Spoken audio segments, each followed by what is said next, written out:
Assalamualaikum semuanya, selamat datang kembali di Bisik Malam. Cerita kali ini datang dari Rangga di wilayah Sumedang, Jawa Barat. Rangga menceritakan pengalamannya di tahun 2016 waktu masih aktif sebagai seorang mahasiswa di salah satu perguruan tinggi swasta yang ada di wilayah Bandung. Nah, Rangga ini pernah melakukan observasi bersama kelompoknya di wilayah Gunung Gede Pangrangon. Waktu itu observasinya terkait dengan tumbuhan dan makhluk hidup yang hidup di wilayah puncak Gunung Gede. Mereka bela-belain sampai nginep 3 hari 2 malam di puncak. Nah, setelah materi observasi ini kekumpul, akhirnya mereka pun turun dari puncak sampai di alun-alun Surya Kencana sekitar jam 3 sore. Buat teman-teman yang belum tahu alun-alun Surya Kencana itu apa, jadi alun-alun Surya Kencana itu hamparan savana yang luas, kalau nggak salah 50 hektar, jadi luas banget. Di situ pemandangannya indah. Biasanya orang pada istirahat di situ, bikin tenda, selfie-selfie, update status. Pokoknya di situ ya instagramable lah kayak gitu ya. Nah, mereka istirahat sejenak di situ, baru juga jam 3 sore ternyata kabut udah mulai turun. Langit juga kayaknya nih mendung, mau hujan gitu kan. Jadi ya kata pemimpin kelompok ngomong, "Udah yuk turun lagi, kita jalan lagi." Oh ya udah, biar nyampe bawah nggak terlalu larut malam gitu. Akhirnya mereka ya berkemas-kemas mau melanjutkan perjalanan turun ke bawah, cuman Rangga ini kebelet pengen pipis. Akhirnya kan dia, bentar ya pipis dulu katanya, ngomong sama temennya. Iya kata temennya tuh sambil beres-beres, ya nggak terlalu peduli mungkin kan, sambil beres-beres. Nah, Rangga nih lari nyari tempat yang aman buat dia pipis. Waktu itu ada pohon ini kayu kering, nggak ada daunnya lagi. Pokoknya pohon aja lah, nggak ada daunnya. Nah, di bagian bawah pohon itu ada lubang kecil. Disitulah Rangga ini pipis. Nah, pas dia pipis sampai selesai, tiba-tiba Rangga tuh ngerasa ada angin yang kenceng, bukan cuma sekedar angin. Jadi angin ini kenceng ya sampai nerbangin debu, nerbangin nggak tahu benda kecil masuk ke mata dia. Akhirnya ya kelilipan Rangganya, kelilipan. Merem-merem kan ya, ini apa sih ya, nggak tahu serangga, nggak tahu itu serpihan kayu atau kerikil masuk ke mata, cuman setiap kali Rangga mau melek itu rasanya perih. Akhirnya dia merem sambil kucek-kucek, adalah 1 menit mah kayak gitu. Nah, setelah matanya udah mulai normal, bisa buka mata lagi, Rangga nih aneh, dia ngelirik ke kanan ke kiri ya, tengok-tengok, ternyata temen-temennya udah pada nggak ada. Bukan cuman temen-temennya, yang lain juga yang di situ tuh, yang pada berkemah di situ pada nggak ada. Ini pada kemana ya? Akhirnya kan Rangga yang ya lanjut sambil nyari, manggilin nama-nama temennya, cuman nggak ada yang nyaut. Yang nyaut itu cuman suara geluduk aja, pertanda mau hujan, gleder gleder gitu kan. Bener, nggak lama akhirnya hujan. Brus, Rangga ya cuman bisa neduh di bawah pohon sendirian, diem aja. Nah, coba nyari HP ada, cuman yang nggak ada itu sinyalnya. HP-nya ada, sinyalnya nggak ada, ya sama aja kata Rangga kan, nggak bisa ngubungin. Ya udahlah, diam aja. Nggak terasa hari ya makin larut, makin gelap. Ya udah malam ini hujan udah mulai reda, udah gerimis. Rangga memutuskan buat nyari temen-temennya lagi, jalan lagi Rangga nih, terus jalan beberapa jam. Kayaknya jalan nih bener, terus ya nyasar lagi. Berapa kali lah kayak gitu, ngerasa jalannya ini udah bener, terus nyasar lagi. Ngerasa udah bener, nyasar lagi. Ya kan, ya bingung kayak gitu, udah mau nangis kata Rangga tuh. Tapi ya gimana lagi, sampai akhirnya Rangga ketemu sama pendaki lain. Cuman pendaki ini agak aneh, dia itu naik ke atas sendirian malam-malam lagi. Nah, sama Rangga kan disamperin, ditanya, "Kang, punten, Akang lihat teman-teman saya enggak?" Nah, si pendaki ini enggak jawab apa-apa, cuman tangannya nunjuk ke arah ini ke arah lembah, nunjuk ke situ. Ya Kang Rangga kan gak punya pilihan, ya mungkin teman-temannya dia ada di lembah situ di bawah kan. Akhirnya ya Kang Rangga ya udah Kang, atur nuhun katanya, terima kasih, saya ke situ dulu. Nah si pendaki ini nggak jawab apa-apa. Akhirnya Kang Rangga turun ke bawah ke lembah. Di situ ya nggak nemuin apa-apa. Udah mau putus asa nyari-nyari ini, nggak tahu kemana lagi, mau tidur di mana. Tiba-tiba Kang Rangga ngelihat ada secercah cahaya, ada sumber cahaya warnanya oranye. Kalau warna oranye kayak gitu biasanya kan dari api, jadi ini kayaknya ada orang, kata Kang Rangga.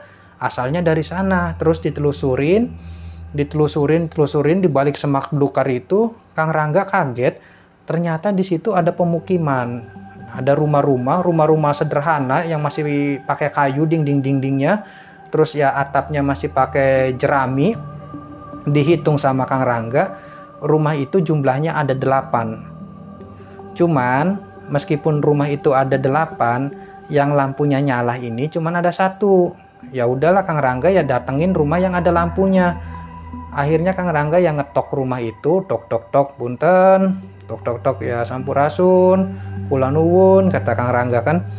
Sampai akhirnya ada suara dari dalam, suara nenek-nenek. Iya, katanya, siapa? Maaf Nek, saya Rangga, saya lagi nyasar, ditinggalin sama teman-teman saya. Oh sebentar, pintunya dibuka. Akhirnya pintunya dibuka sama si nenek itu. Nah Kang Rangga pun ya dipersilahkan masuk, duduk dulu nak di sini, katanya. Si nenek ini manggil cucunya ini perempuan, kayaknya SMP kalau sekolah mah. Cu, tolong bikinin air anget buat ini Akang yang baru datang. Oh iya Nek, katanya. Jadi dibikinin, dikasih ke Kang Rangga air teh anget sama rebusan singkong, masih anget juga. Mangga Cu, dimakan, katanya. Akhirnya kan dimakan sama Kang Rangga. Ya memang kebetulan dia ini lagi kelaparan karena habis muter-muter nyari temennya, jalan terus nggak berhenti-berhenti, ya disuguhin kayak gitu. Ya emang kebetulan ini yang dia tunggu-tunggu, rezeki nomplok. Akhirnya dimakan sampai kenyang. Nah sambil Kang Rangga makan ini cerita sama si nenek, saya itu Nek ditinggal sama teman saya nggak tahu pada kemana. Tadinya saya kencing, saya ditinggal. Terus ya saya nanya sama orang, ditunjukinnya malah ke sini, nggak ketemu sama teman saya. Oh ya udah, lain kali kalau nanya tuh ya jangan sama sembarangan orang, nanti disasarin lagi, kata si neneknya. Cuman ngomong kayak gitu. Iya Nek. Nah habis itu udah kenyang, teh hangat juga udah habis. Ya udah istirahat aja dulu nak, kata si nenek tuh. Itu ada balai bambu di situ. Akhirnya Kang Rangga tiduran di atas balai bambu itu. Ya karena badan udah capek, nggak tahu apa lagi. Akhirnya ya cepet banget, tiba-tiba tidur aja gitu. Kebangunnya pas pagi. Nah pas pagi kan Kang Rangga bangun itu ya udah pagi. Ya keluar dari rumah itu ngelihat si neneknya lagi nyapu halaman pakai sapu lidi yang panjang, srek. Nah Kang Rangga kan ya langsung pakai sepatu karena dia buru-buru, khawatir mau nyari temen-temennya, takut temen-temennya juga nyariin dia. Jadi langsung pamitan. Nek, saya langsung pamitan aja lah, mau nyari teman-teman saya. Sarapan dulu, kata si neneknya kan. Nah Nek, nanti aja lah Nek sarapannya, saya buru-buru, takutnya teman-teman saya khawatir. Ya udah, kalau nggak mau sarapan dibungkus aja buat bekal ya, katanya. Ya udah Nek, kalau buat bekal nggak apa-apa, kata Kang Rangga kan. Akhirnya si nenek itu ngambil anyaman bambu, besek dari anyaman bambu. Nah yang buat sarapan Kang Rangga itu tadi tuh kayak singkong rebus, jagung rebus, ada ubi rebus juga, dimasukin semua ke besek bambu ini. Ini ya nak, katanya, buat bekal kamu. Oh iya Nek, makasih banyak Nek, nanti saya kalau kesini mampir lagi ke sini. Alah nggak usah, ngapain mampir lagi ke sini. Nah si nenek ini ada satu lagi yang menurut Kang Rangga agak aneh. Jadi si nenek nih ngasih sebatang emas, bentuknya nih kayak emas, dimasukin ke besek anyaman bambu itu. Nek, itu apaan Nek, kok kayak emas? Buat bekal kamu, katanya. Udah, nah nanti kan kamu mau nyari teman-teman kamu. Iya Nek, kamu dari sini lurus aja, situ tuh ada rumpun bambu. Memang nggak terlalu jauh, rumpun bambu ini mungkin ya sekitar 15 meter lah dari rumah si nenek nih. Nah itu kan ada rumpun bambu, nanti kamu belok kanan. Cuman satu pesen nenek, kalau kamu udah ngelewatin rumpun bambu itu, jangan sekali-kali kamu nengok ke belakang. Lah emang kenapa nek? Ya udah nurut aja lah sama perintah nenek. Ya udah nek, saya pamit. Jadi Kang Rangga pamit. Cuman Kang Rangga namanya anak muda, semakin dilarang dia kan makin penasaran ya. Nah Kang Rangga terus sampai akhirnya dia ngelewati rumpun bambu itu. Ini rasa penasaran nih makin tinggi, makin besar, makin tinggi, makin besar. Akhirnya dia nengok ke belakang. Nah pas Kang Rangga nengok ke belakang, betapa kagetnya dia. Ternyata perkampungan itu, pemukimannya si nenek itu udah nggak ada. Termasuk si neneknya juga udah nggak ada. Di situ tuh nggak ada rumah, nggak ada gubuk. Yang ada cuman pohon beringin tua, gede pohon beringin. Nah di sekeliling pohon beringin itu ada makam-makam tua. Itu yang dilihat sama Kang Rangga. Kaget Kang Rangga kan, astagfirullahaladzim, baru juga istighfar. Kang Rangga ngerasa ada yang merambat di tangannya. Ternyata itu belatung. Belatung tuh merambat ke tangannya Kang Rangga. Ini dari mana asalnya? Ternyata besek yang tadinya isinya makanan itu sekarang penuh sama belatung. Terus di antara tumpukan belatung itu nggak tahu itu apa, sesuatu yang menjijikan, mungkin yang tadinya emas kali ya. Sama Kang Rangga langsung dibuang. Dia lari lagi Kang Rangga nih, sampai karena kencengnya dia lari, ada sesuatu yang nyamber ke matanya. Nggak tahu itu serangga, nggak tahu itu semut atau apa. Jadi masuk ke mata Kang Rangga. Akhirnya Kang Rangga ini kucek-kucek mata, kucek-kucek lagi, matanya perih sampai akhirnya buka mata. Pelan-pelan Kang Rangga nih ngedenger ada suara temennya manggil, Rangga, Rangga, Rangga. Nah di situ Kang Rangga ngelihat kelompok dia lagi datang nyamperin Kang Rangga. Cuman muka mereka nih kayaknya ya pada cemas gitu. Gak, dari mana aja sih lu, katanya kan. Lah untung ketemu, hampir aja dilaporin ini ke yang berwajib, kata teman-temannya itu.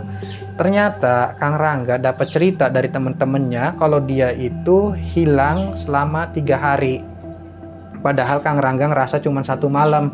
Nah di kenyataannya, di dunia yang sebenarnya, Kang Rangga hilang selama 3 hari. Ya apa yang sebenarnya terjadi ya wallahu alam.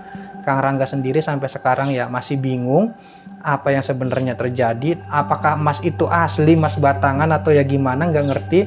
Ya itulah pengalaman dari Kang Rangga. Ceritanya pun selesai. Terima kasih buat kawan-kawan yang udah nyimak cerita ini sampai ke detik ini. Mudah-mudahan bisa terhibur. Sampai ketemu lagi di video selanjutnya. Saya Mang Asep pamit undur diri. Assalamualaikum.